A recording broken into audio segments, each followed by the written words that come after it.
Yo, yo, yo, welcome to the Flex Zone. It's your man, it's your boy, it's your host, your friendly reminder, Jay Henderson. And I'm here with the awesome Taylor Adams Coleman. Or did I say that backwards? Should it be You know Taylor what? Coleman? They're all my names. It's so Taylor Coleman Adams. That's my formal name. Okay. All right. So we're going to be giving y'all some information. Well, she's going to be giving y'all because I need this information too. And I'm here to learn. I see on your IG that you said that you are helping millennial and Gen Z women invest in real estate. So is it particularly for women or? Yeah, great question. So I mainly focus on working with women, but the information is for everyone. Basically, I found for myself that there was a gap in just women investing in real estate. It's a very male dominated field. And so I focus mainly on coaching women, but I want to reach as many people as possible because everyone needs to know how they can get wealthy through real estate. Yes, yes. So what are I really want to be thorough with this because I feel like this is very, very important information, especially with what's going on in the world right now. Mm-hmm. So what are some of your areas of expertise and what are some of the first steps that you approach when you are making decisions on real estate? Yeah, absolutely. So for myself, my areas of expertise, I have invested in house hacks. So basically a house hack is when you buy a property, 1 to 4 units, you live in one unit, you rent out the others, and it helps to cover your mortgage, which is a great way to start investing in real estate. Wow. I also have invested in long-term rentals. So think your traditional kind of apartment, as well as short-term rentals. So think like Airbnb. And most of that I do at a distance. So I live just outside of Boston. It's very expensive here. And so it's hard. The level of accessibility is low. So for me, investing out of state was something that made a lot of sense. And so for people who are interested in getting started in real estate, the first thing that I ask them to think about is, what's your big why? Why do you want to do this? And I truly believe that money can't be the main thing, because when I think about money to me is a tool to do the things that I want to do. So my big why is to spend more time with my family. I want to be able to go on a picnic on a Tuesday with my 2-year-old. I want to be able to have control over my time. And to me, that's really important. And so I think when someone's considering why they want to do this, they need to think about what that is. What's going to drive them forward every single day when things get really challenging? Yeah. Yeah. So when it comes to because I've ran across people that I didn't know the name of it, and I'm glad you said it because a lot of this stuff is very, very informational when it comes to situations where people buy homes and they have extra space. I think that's really, really smart and intelligent if you have extra space to rent it out. If you buy a property that has like the guest house or something like that. So when it comes to one thing that I would for myself, and I think a lot of other people in my situation, when it comes to the interest rates, I think a lot of people hear about that, but I think a lot of people are so out of bounds when it comes to the interest rates and the approaches to take when it comes to purchasing a home and somebody locking you into 20 or 30 years on a mortgage with an interest rate. So can you give us a little information on that? Yeah, of course. So the thing about interest rates and the market in general is they are cyclical. They're always going to go up and down. They're going to ebb and flow. So the interest rates are, going up right now. We saw amazing interest rates in, 2019, 2020, but they will go down eventually. And so my big thing about interest rates is, one, if the deal works, the deal works. So that means if you need a place to live, then you do it. And then you refinance when the rates go down eventually. So you're never stuck. I think thinking about, real estate as, oh my gosh, I'm buying this place and I'm I'm stuck now, like for the next 30 years, can be really overwhelming and really scary. Yes. But you're never stuck, because at the end of the day, real estate is a real asset. So if things don't work out, you sell it. If things don't work out, you refinance. So if the deal works, the deal works. So that means, like I was saying, so if you have to move, if you need a place to live, then the deal might work for you. Or if it cash flows, so if you're making money every month, then the numbers work.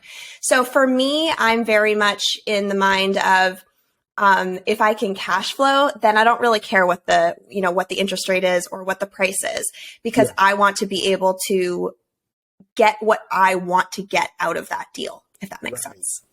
Right. So when it comes to refinancing, I've seen somebody do it, but when it comes to refinancing and taking out like a second mortgage, how much security is it, and how smart is that? Yeah. So when you refinance, so there's a couple different options. So a second mortgage is a little bit different than a refinance. So a refinance is basically like a brand new mortgage, like you're starting over. And so with a refinance, you basically need to have a certain amount of equity in the home. And that could happen by the property just appreciating over time. Like the market's doing really well. Like you bought it for 200 and now you could definitely sell it for, 400. So that's one way that can happen. Another way that can happen is forced appreciation. And that can look like DIYing and doing things to the home to really up the value of the property. And that's what I focus on, is like, how can I DIY and get the most bang for my buck here? Right. So I think refinance, to your point, I completely agree. It can seem kind of scary, but it's actually not that scary. And it's a lot easier to do than you might think it is. And so I've refinanced a number of times, and it's been able to help me lower my mortgage. So I'm paying less and also potentially be able to do a cash out refi. Like that's another option. So you don't always have to do a cash out refi. You can do just a regular, get a new mortgage again, basically. And I was thinking, like, one of the things that I saw a friend of mine do was he did the refinance, and then he took the money and started a small business. And I was like, that's awesome. It's crazy. That's the thing. Like there's so many options. Your options are limitless. It's like I really feel like once you get that first property, you're like, there's so many things you can do. Like you said, a cash out refi is amazing because you can use that money to start a small business that you've always wanted to start. You can use it to buy another property that makes you money every month. You can use that to fund something else that you need in your life. Some people do it for renovations of their home because that adds value to their personal life. And so I feel like getting that first property under your belt is really powerful, especially if you can do like a house hack where you can do low money down options. I'm a big advocate for low money down. I think it's really powerful. I have done FHA loans on properties. So 3.5% down. If you're a veteran, you can do 0% down as long as it's a primary residence. And that's huge. It's powerful. So I know I'm asking a lot of questions, and I think my podcast, I like to be the voice for people, not just a particular set, for everyone. So when it comes to these different types of loans, FHA and other loan types, what would you prefer and why? Like the smartest decision when it comes to purchasing at this day and time, because it's so far beyond 20 years ago. Purchasing. So how would you go and tell us why? Absolutely. So if you are buying your first home, so what I personally like to do is put as little money down as possible so that I can kind of spread the wealth. Because I like to give my money a job and make it work for me. And so for me, an FHA loan is great because you only need 3.5% down. I think right now the credit score that you need for an FHA is like 580, somewhere around 580. So you don't have to have a super high credit score. It gives you the ability to get into a house, and even better, if you're able, like I was saying, to get a house hack, 3.5% down, get a 2-family, right? Live in one unit, rent out the other, have the tenant split the mortgage with you, pay above your mortgage. Maybe now you're living for free. You're cutting your highest expense in half or more. So I'm a big advocate for FHA loans. I think they're fantastic if you can do them for a primary residence. If you want to go more of the conventional route, conventional doesn't have to mean 20% down. You can do a 5% down conventional loan on a property and it'll still be considered quote unquote conventional. So there's ways to do it that can be more strategic. And then with a vacation rental. So I think when we think vacation rental, like an Airbnb, we think like really expensive, like I'm going to have to put a lot of money into that property. Yeah. And you can do, I love it. It's called a second home loan, 10% down on a property, and short-term rentals are very high cash flow. So it's fantastic to be able to get into a property like that for 10% down. Yeah. So those are some of my favorite ways to invest and to buy property. And those are some amazing, amazing cheat codes. I think a lot of times people go into situations blindsided when it comes to FHA or conventional or what type of interest rate to settle for. I saw on your IG that you did some. We talk about everything, and one of the things that I talk about the most is faith, because I feel like faith is everything. It's definitely hope. It gives people hope. So I saw that you retired at a really. I'm 45. I don't see no retiring no time soon. So give us some insight on your process and how brave. I imagine you have to be really brave, because I think to have so many responsibilities and so much that we're responsible for as adults, and still take that leap of faith to retire and go after what your gift is. I think that's your gift, to live out your gift. What was your process, and how scary was it? It's a great question. So yes, so my husband and I officially retired this summer at 31, and it was, taking that leap was scary. Like, even though we had the emergency fund, we had the cash flow that was coming in every month, and we knew what it was going to look like. Still, like, I had already left my job, and now it was up to my husband. He was, the holdout, and he was going to leave his job in August. And I was like, ooh, this is scary, even though we knew, like, we had the fallbacks, we had all the things. So I think at no point in a journey to do something kind of beyond the normal, I don't think it's ever not scary. Like every new property that we close on, I'm still like, ooh, is this okay? Is this going to work? And I think sometimes we have that feeling where and we take the feeling of being afraid or being nervous about something as a sign to not do it. And I think that actually when we get that fear response or we get that nervous response, I like to, one, think, am I nervous or scared, or is this actually excited? Because think about how excited and fear kind of feel similar in your body. Like, they kind of feel the same. And so I like to flip it in my brain and be like, no, I'm actually excited, though maybe I'm really afraid. I don't know.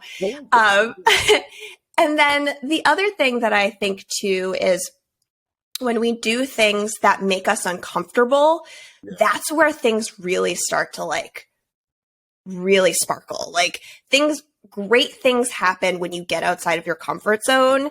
And so I'm always trying to push myself beyond my comfort zone to be, the next thing, to do the next thing. And so we started investing in real estate by accident. So basically we ended up here by accident, after we figured this all out. But if I can do it, I know anybody can do it, because we had no plan. So when I posted the post that you responded to, that was like a step for me to reach out to people in mind. I had the idea to grow my podcast. Mm-hmm.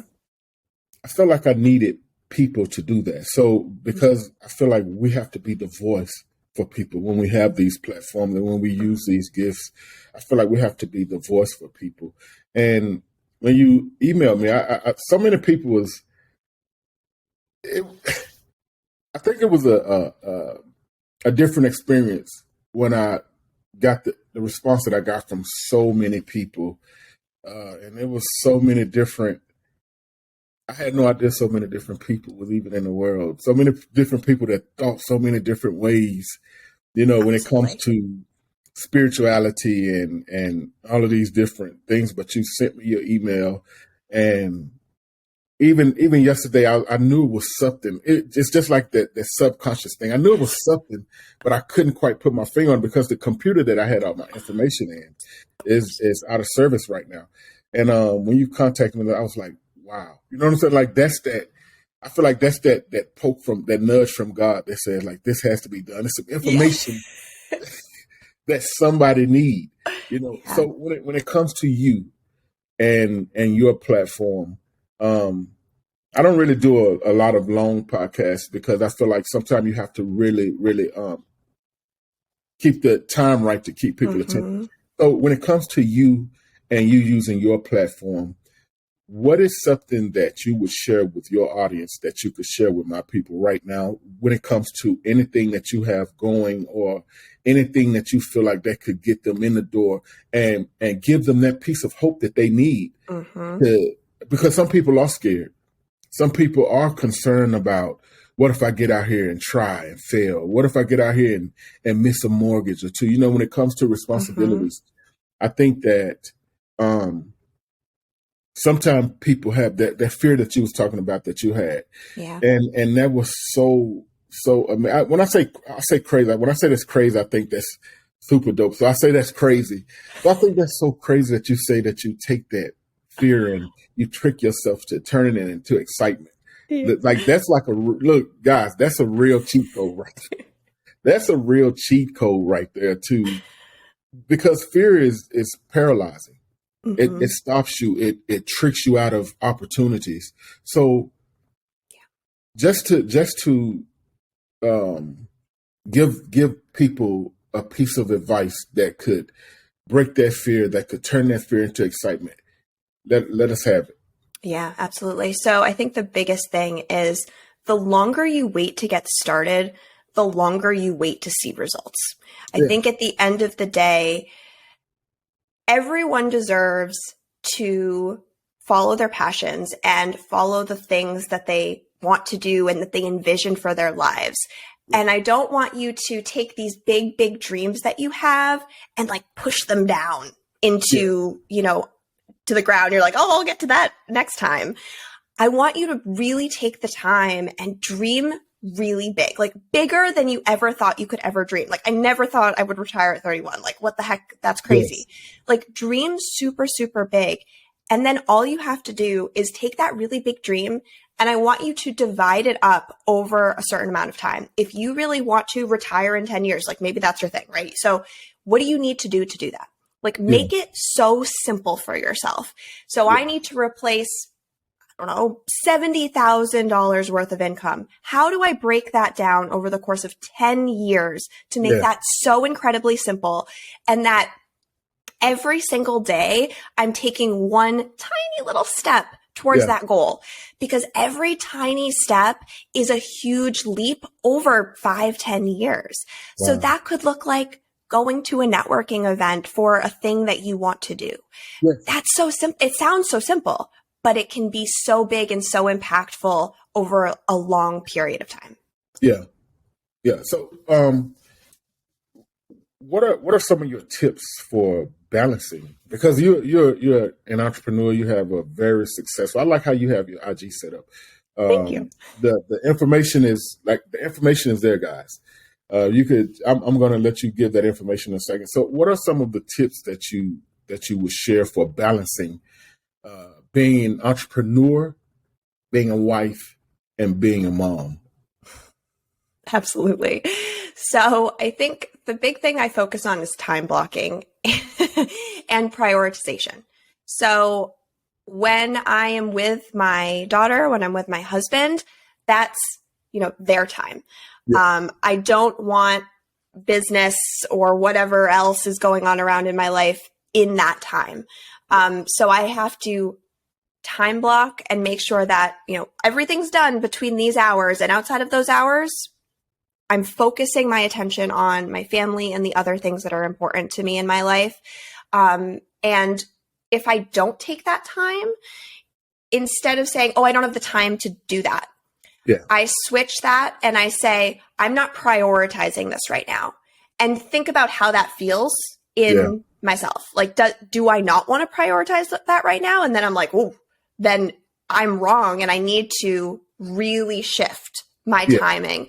So like, don't be afraid to shift. That's my big thing. Like my time blocks, they shift all around all the time because I'm prioritizing different things at different times because the things that are important are always important. And I'm going to move things if it has to do with my daughter or my husband or anything like that. Like it's getting moved. Sorry. Like it's not as important as them. And so like just really staying true and aligned with your big why and understanding why you're doing any of the stuff that you're doing. Cause like, all of my businesses, they don't matter because they're supporting my family. That's all. That's the whole reason I'm doing it. So really stay aligned with your big why and, just prioritizing time and being present with the things that are important. Yeah, I appreciate, and I feel like I had to get our guys some information as well. But women, ladies, please go to her IG. She has a ton of information that may be helpful for you in the future when it comes to starting a business or investing in real estate. And guys, y'all check it out too. Like Definitely. At the top of the page, it does say for millennial and Gen Z women, but I think it's information that could help anybody that's trying to move in that direction. Mm-hmm. So can you give them your information and where to find you at? Of course, yes. So you can find me on Instagram, TikTok, YouTube, all of the places at Taylor Coleman Adams. Feel free to shoot me a DM. I love talking to people in the DMs and just hearing the journey that you're on. So would love to connect. Yeah. Okay. I do appreciate it. And I feel like we will have to do a part 2 because that market is so huge. And there are some more questions that I feel like I wasn't really prepared for in the way that I should have been. But there are so many more questions and so much more information that I feel like that you could share with people. Just looking at the information that you share on social media, I feel like there are so much more. So I think we're going to have to do a part 2. That sounds great. Let's do it. Okay. So I appreciate you for being on, and I'm going to get this posted as quick as possible. Thank you. And I'll let you know about the part 2.